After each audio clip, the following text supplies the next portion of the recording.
औज़ुबिल्लाहिमिनश्शैतानिर्रजीम बिस्मिल्लाहिर्रहमानिर्रहीम अस्सलामु अलैकुम वरहमतुल्लाहि वबरकातुहू। नाज़रीन इकराम, मैं फैसल सैयद, आप मेरा यूट्यूब चैनल देख रहे हैं। उम्मीद करता हूँ आप जहाँ भी होंगे रब ताला की पनाह में आफ़ियत से होंगे। नाज़रीन, मुल्क में मुआशी एमरजेंसी के नफाज की अब हवा चल पड़ी है। बड़ी अहम किस्म की एक एस्केप है भाई ये इलेक्शनों से, इस पे बात करते हैं। दूसरी तरफ लाहौर हाई कोर्ट ने तहरीरी फैसला भी जारी कर दिया है 90 दिन के अंदर इलेक्शंस का। और फिर कौमी असम्बली की राजा परवेज़ अशरफ साहब ने अपनी हवेली के ताले पीटीआई के अरकान के लिए नहीं खोले। गोया ये एक अवाम की जगह नहीं है। पहले भी मैं कह चुका हूँ, ऐसे लगता है राजा साहब की अपनी हवेली है।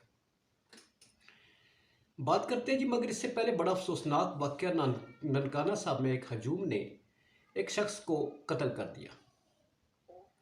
आईजी पंजाब ने बड़ा सख्त नोटिस लिया इसका। बड़ी खुशआइंद बात है, अल्लाह करे इस ऐसे लोगों को सज़ा दी जा सके और इनको कैफिर किरदार तक पहुँचाया जाए। मगर कानून और ये नोटिस जो हैं ये ऐसे ही होते हैं कि जैसा कि F9 पार्क में कौम की बच्ची का रेप किया गया और सेनेटर आसिफ करमानी साहब को सेनेट में खड़े होकर जो है चीखना चिल्लाना पड़ा कि पुलिस आईजी साहब जवाब दें, वो लोग किधर हैं, उनके मुकदमा जो है उसकी सुनवाई नहीं हो रही, उसको बिल्कुल ही दबा दिया गया है। अगर ऐसे मामलात होंगे, कानून ऐसे चलेगा, तो फिर लोग कानून अपने हाथों में लेंगे। वो भी एक मुल्ज़म था जिसे मार दिया गया, वो ज़मानत पर शायद बाहर था, वो किसी पहले किसी केस में वो अंदर हुआ, वो बाहर आया तो लोगों ने मार दिया। सफाकियत कहें या जनूनियत कहें या इस मुल्क के कानून और आइन पर अमलदारी जो है उस एक इनहराफ कहें, कुछ भी कह लें, मुआशरा बेहिसी का शिकार है।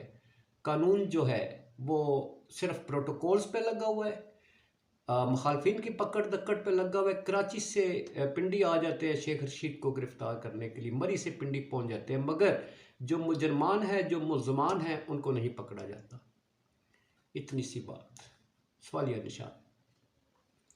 बात करते हैं जी, मुल्क में एमरजेंसी के नाफज करने के लिए अब हवा चलाई जा रही है कि मुल्क के मुआशी हालात ऐसे बनाए जा रहे हैं, ये खुद से बन गए हैं या बनाए जा रहे हैं।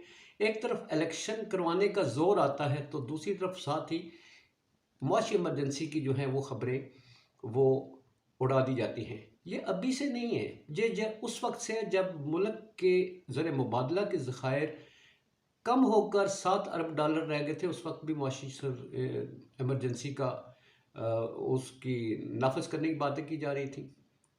लगता यूँ है कि अगर हालात पर जायज़ा डालें, फ्लोर मिल्स मालिकान ने सोमवार के दिन से मिलें बंद करने का ऐलान कर दिया। साथ ही 10 मिलों के लाइसेंस जो हैं वो मुअत्तल कर दिए जाते हैं कि उन्होंने बाकी मिल्स मालिकान को उकसाया।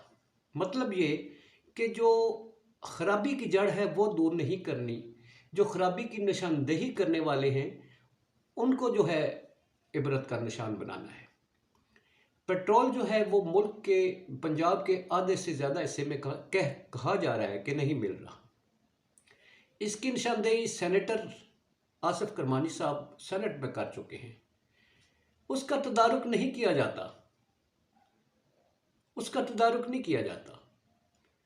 दूसरी तरफ आप देख रहे हैं हर अशया ज़रूरिया की चीज़ें मार्केट से गायब होती जा रही हैं, तरसील नहीं है।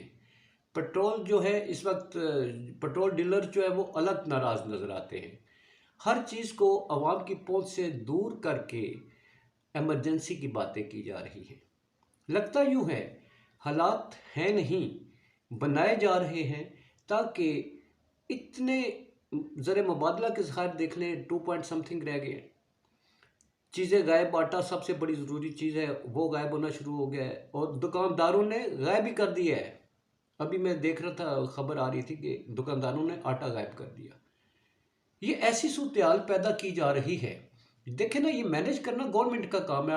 आटे की तरसील जो है वो गवर्नमेंट का काम है। मिलों को इसकी जो इसके मटेरियल है वो प्रोवाइड करना गवर्नमेंट का काम है। कोटा है, कोटे के मुताबिक उनको प्रोवाइड करें, मगर नहीं किया जाता। वैसे तो नहीं, मिल्स मालिकान पागल तो नहीं है कि वो हड़ताल करने का ऐलान कर रहे हैं। गोया जानबूझकर वो हालात पैदा किए जा रहे हैं जिनसे जवाब बनाया जा सके मुआशी इमरजेंसी का। और ये मुआशी इमरजेंसी ही इंतखाबात से फरार का वाहिद हल है, जिसमें आइन को छेड़े बगैर जो है तो ये काम कर दिया जाए। आइन की खिलाफ वर्जी भी नहीं होगी, इंतखाबात भी नहीं कराएंगे और कह देंगे जी पैसे ही नहीं है। मुआशी इमरजेंसी नाफज करने का मतलब यही है ना कि इकनॉमिकली जो है हमारी वर्स्ट कंडीशन है, जिसमें हम अखराजात अब पूरे नहीं कर सकते, तो इलेक्शनों के लिए कहाँ से पैसे दें। ये वो प्लान है जो इलेक्शंस से फरार के रास्ते मुहैया करता है। मगर क्या कोर्ट्स इसकी इजाज़त देंगे? मुआशी इमरजेंसी लगा के आप किस तरह से फरार इख्तियार कर सकते हैं? मुल्क में इमरजेंसी नाफज की थी, परवेज़ मुशर्रफ ने उस पर आर्टिकल 6 लग गया था। उसके साथ बैठे लोग जो हैं जो उसमें शामिल थे मुशावरत में, वो बच के परवेज़ मुशर्रफ को टारगेट का निशाना बना दिया गया। अब मुआशी इमरजेंसी लगाकर कहा जाता है कि आइन में इसकी गुंजाइश नहीं है। अब नुकात तलाश किए जा रहे हैं कि मुआशी इमरजेंसी को किस तरह से नाफिज किया जाए। लाहौर हाई कोर्ट 90 दिन के अंदर इलेक्शन करवाने का हुक्मनामा जारी कर चुकी थी और तहरीरी हुक्म भी जारी कर दिया गया। मगर बहुत अहम सूरत हाल जो है वो कौमी असम्बली की है। सुप्रीम कोर्ट की तरफ से ऑर्डर दिया जाता है कि ज़िमनी इंतखाबात के हवाले से जो 43 हल्कों का इंतखाब है वो सस्पेंड कर दिया जाता है। इलेक्शन कमीशन को कहा जाता है कि इसको नोटिफाई किया जाए, डी नोटिफिकेशन का नोटिस जो है वो कैंसिल करके नोटिफाई किया जाए। इलेक्शन कमीशन नोटिफाई करता है तो राजा परवेज़ अशरफ साहब जो है उन्होंने एक और कुंतर निकाल ली है। वो कहते हैं जनाब ये तो सुप्रीम कोर्ट ने इलेक्शन कमीशन को कहा था, तो इलेक्शन कमीशन ने वो सस्पेंड कर दिया वो हुक्म, जो वो नोटिफिकेशन था, तो मैंने तो नहीं किया। गोया राजा साहब सुप्रीम कोर्ट से बाला हैं, वहाँ पर सुप्रीम कोर्ट का लेटर भी मौसूल हो चुका है। वो कहते हैं उनके ऑफिस से कहा जा रहा है कि चूँकि हमें नहीं कहा गया, मैंने जो वो उसकी डी नोटिफाई किया था वो बरकरार है। गोया इज्जत से नहीं, सुप्रीम कोर्ट जब अपने हुक्म का डंडा चलाएगी फिर ही होंगे। गोया ये कौमी असम्बली जो है ये अवामी लोगों का एक मरकज़ है, अवाम के पैसों से बनाई गई एक जगह है जहाँ पर कवानीन पास किए जाते हैं उन लोगों के जरिए जो अवामी नुमाइंदे होते हैं। उसको लॉक कर देना ये कौन सी जमहूरियत का काम है? ये कैसी जमहूरियत है जिसमें सुप्रीम कोर्ट के हुक्म को भी नहीं माना जाता? लगता यूँ है कि गवर्नमेंट जो है वो अब कोर्ट्स जो है वो ही अपना अहम रोल प्ले करेंगी। गवर्नमेंट जो है वो उनसे मुआवज़ाई की राह इख्तियार कर चुकी है। अदालतों से रिलीफ मिलता है। शेख रशीद साहब की ज़मानत जो है वो एक्सेप्ट कर ली है। मरी जो कोर्ट है वहाँ से उनकी ज़मानत हो गई है, अब वो रिहा होंगे। वो NA 62 से इलेक्शन भी लड़ने जा रहे हैं। कितना सारा रास्ता रोकेंगे?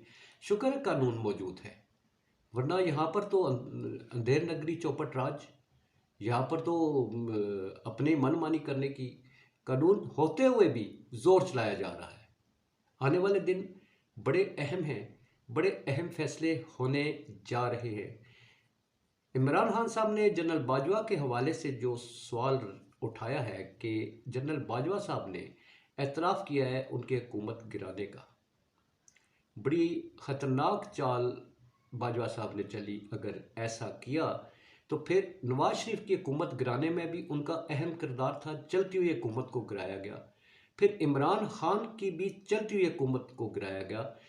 अगर इमरान खान की चलती हुई हुकूमत को झूठा जवाब बनाकर अलग किया गया इमरान खान को, तो इसका मतलब है नवाज शरीफ के दौर में भी कोई प्रॉब्लम नहीं थी, मुल्क चल रहा था। उनको भी अपने किसी इंतकाम का निशाना बनाया गया और उनकी हुकूमत भी गिराएगी। ये है वो बड़ा सवालिया निशान।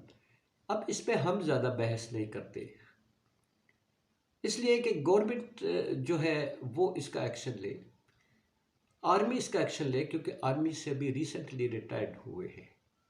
आर्मी को इसकी तहकीक इमरान खान के बयान में करनी चाहिए और आइंदा के लिए ये रास्ता बंद करना चाहिए कि जमहूरियत के साथ हमारी हमेशा से ये पाकिस्तान में रवायत रही है कि जमहूरियत में रोड़े अटकाए जाते हैं, काम करने से रोका जाता है और लेबल फौज पर लगाया जाता है। ये कितना सच है, ये कितना झूठ है, अब आर्मी को इसका खुद फैसला करना होगा। इसके साथ इजाज़त, अपना बहुत सारा ख्याल रखिए। पाकिस्तान जिंदाबाद, पाक अफवाज पाइंदाबाद।